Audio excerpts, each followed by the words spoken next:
Chuck Noll is one of the greatest coaches in NFL history. There's no denying that. If you were to put together a Mount Rushmore of head coaches, you'd obviously have Vince Lombardi and Bill Belichick on it. And then there's a whole bunch of guys who have a legit case to take up the final two spots, including Paul Brown, George Halas, Tom Landry, Don Shula, and Bill Walsh. And Chuck Noll is easily in that tier. Prior to his arrival in 1969, the Steelers were the laughingstock of football. They had never won a playoff game. They had made it to the playoffs just once, where they lost 21-0 to the Philadelphia Eagles in 1947. They even had a season where they cycled through 3 different head coaches. That could be a good topic for a future video. But when he arrived, everything changed. And in the 1970s, the Steelers were a force to be reckoned with. They were one of the greatest dynasties of all time. They won 4 Super Bowls in a 6-year stretch. They had numerous Hall of Famers. They had arguably the greatest defense of all time. After years and years of being the butt of everyone's joke, the Steelers were now the ones with the last laugh. Chuck Noll was invincible. He was an icon. Nothing was going to take him down. But as Harvey Dent said in The Dark Knight Rises, you either die a hero or live long enough to see yourself become the villain. And there was a day where everyone, from the media to the players, turned on him. There was a day where Chuck Noll's team played so poorly, and where Chuck Noll crossed a line in a press conference. There was a day where everyone had enough of him. This is the story of the day that the Steelers turned on the legendary coach.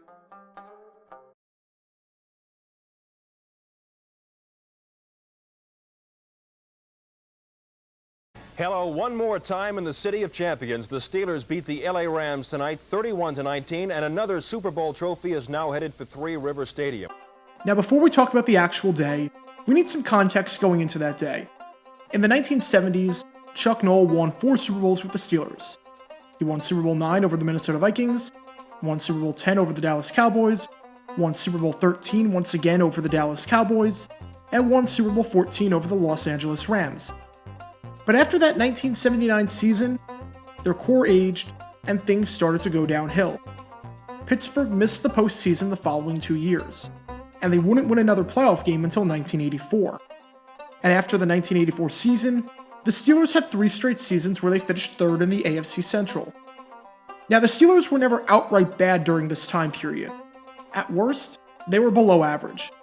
Their worst season during this stretch was in 1986, when they finished 6-10. But they ended the season winning 5 of their final 9 games, so they rebounded nicely following a disastrous 1-6 start. And in 1987, even though they missed out on the postseason, they still managed to finish above 500, going 8-7 during the slightly abbreviated season. While the 1980s were nowhere near as illustrious as the 1970s, the Steelers were still competitive on a year-to-year basis. That all changed in 1988. Because man, this season was an absolute disaster.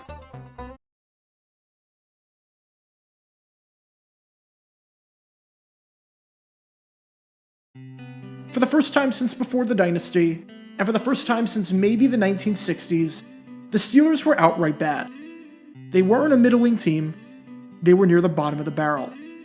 After winning their opening game against the Dallas Cowboys by a final score of 24-21, they lost 6 straight. After October, they were sitting at 2-7. Their once ferocious, iconic defense was gone. They had allowed 237 points through the first 9 games, which was the worst total in the AFC and the second worst total in the NFL, only behind the Atlanta Falcons at 244 points. They had been outscored by 48 points, which was the second worst point differential in the AFC. And they couldn't hold on to the football to save their life. From week 3 to week 9, the Steelers turned it over 28 times. They had multiple turnovers in 7 consecutive games, and had 3 consecutive games where they had 5 or more turnovers. You're not going to do well in the standings when you turn it over more than once a quarter for 3 consecutive games. As you can imagine, during this time, Chuck Noll was very frustrated, and he made his feelings known in his press conferences. On October 2nd, the Steelers lost a 23-9 contest at home against the Cleveland Browns to drop to 1-4. Noll said after the game that if losing all these games means that the Steelers can draft some quality talent in the 1989 draft, then maybe that's what it has to come to. Quarterback Bubby Brister got hurt during that game with a dislocated finger, and Noll went after the media, saying, "You want to make a quarterback controversy right now with our second and third guys? We haven't got enough problems. Anybody got any more?" Turns out, yes, there were some more problems. Pittsburgh lost 31-14 the following week to the Phoenix Cardinals. When he was reminded of similarities between this season and his 1969 season, Noll said, "Are you kidding? You want to compare it? You want nostalgia on that? You gotta be kidding." Sure enough, the following week after a 34-14 loss to the Oilers to fall to 1-6, Noll was so upset by the way the Steelers lost that he told his team after the game that they reminded him of that 1969 team. Oh, the irony. And 2 weeks later against the Jets, he threw Merrill Hodge under the bus. And I'm only scratching the surface with some of these quotes. Noll was visibly frustrated after games. But at this point, he had some immunity. When you win 4 Super Bowls, you get a pass for a bit. That would all change the following week against the Bengals. November 6th, 1988. The day that the Steelers turned on Chuck Noll.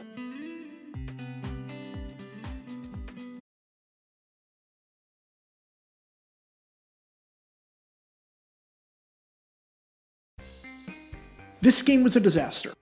There's no other way to put it. From start to finish, this was a catastrophe. Pittsburgh went 3-and-out to start the game. On Cincinnati's second play from scrimmage, Boomer Esiason found Eddie Brown wide open on an 86-yard touchdown pass. We were less than 2 minutes into the game, and Cincy was already up 7-0. Pittsburgh scored on the next drive as Bubby Brister ran it in from 9 yards out to tie the game. Unfortunately for the Steelers, this would be the only time they scored today, as Cincinnati would score 38 unanswered points. Cincinnati scored on the next drive following the kickoff, as Esiason found Tim McGee for a 5-yard touchdown pass. Then on their next drive, the Bengals scored another touchdown, as James Brooks scored on a fake reverse play. First 3 drives of the game, and sure enough, the Bengals had 3 touchdowns. Things continued to get worse in the second half. Another touchdown by James Brooks on the opening drive of the second half made it 28-7.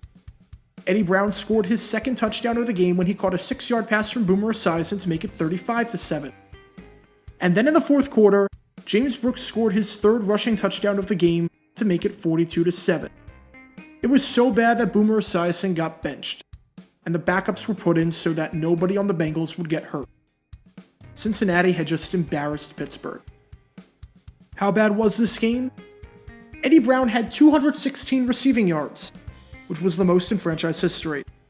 Cincinnati, who entered this game with 93 total punt return yards over the first 2 months of the season, had 81 punt return yards just in this game alone.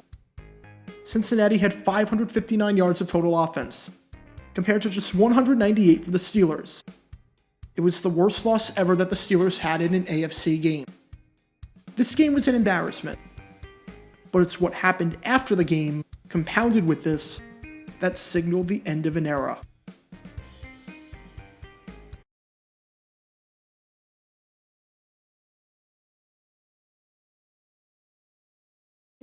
In the 6th round of the 1979 NFL Draft, the Steelers selected Dwayne Woodruff out of Louisville. He was a solid player for the Steelers for many years. As a rookie, he played in all 16 games on the 1979 team that won Super Bowl 14 over the Los Angeles Rams. He finished his career with 37 interceptions. He led the league in defensive touchdowns during the 1984 season. And from 1981 to 1989, he was the team's primary left cornerback. He started 105 games in his career. For a 6th-round pick to have a 12-year career, that's really good.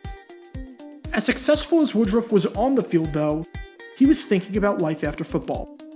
And after his football career ended, Woodruff wanted to become a lawyer. In the mid-'80s, he asked for Chuck Noll's blessing to go to law school. The plan was that Woodruff would practice in the morning and afternoon, and then at night, attend Duquesne University Law School. Noll gave Woodruff his blessing. In fact, Noll encouraged Woodruff to do this, saying that players should be prepared for life after football. Woodruff started law school in the fall of 1985.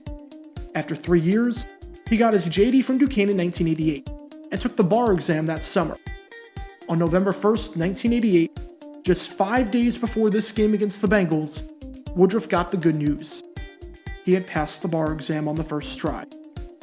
Woodruff was set for life after the NFL, and he would go on to have an incredibly successful career in the field of law.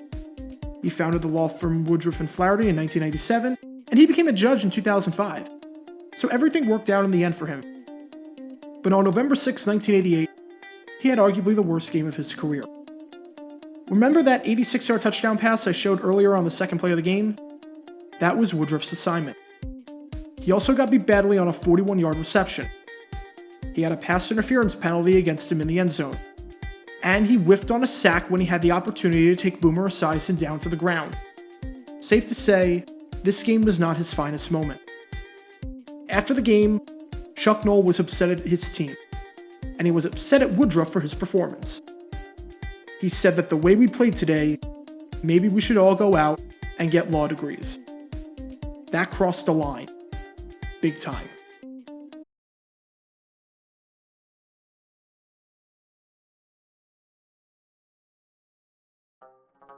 Woodruff was upset about these comments, and it's not hard to see why.